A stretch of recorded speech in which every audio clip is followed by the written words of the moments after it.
Permezz tar-rappreżentant tal-Partit Laburista fl-Awstralja, Charles Muscat, il-Partit Laburista Malti iżomm kuntatt mal-komunità Maltija fl-Awstralja, komunità imxerda mal-kontinent kollu, b'mod partikolari f'Melbourne u Sydney.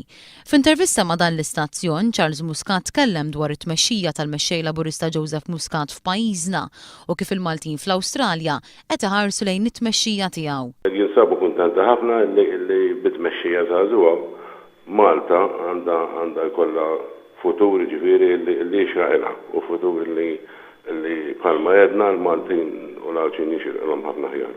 Tkellem ukoll dwar it-tmexxija tal-Prim Ministru Awstraljan Julia Gillard. Il-Maltin fl-Awstralja jappoġġjaw lill-Partit Laburista Awstraljan u bagħad għandek oħrajn forsi intendilhom li forsi bidlu xi ħsibijiet matul iż-żmien, però hemm qegħdin ġifieri. Anke l-Maltin fl-Awstralja jinsabu anzjużi dwar is-sitwazzjoni politika preżenti f'pajjiżna għal Charles Muscat, għalli jemmen li Malta teħtieġ bidla fit-tmexxija tal-pajjiż bilan li timxi l-qudiem. Qegħdin bħalissa jistennew dis-sitwazzjoni li għandkom hawnhekk li hija nċerta jekk hux ħassir elezzjoni biex ħassir elezzjoni, insomma aħna qegħdin hemm ukoll.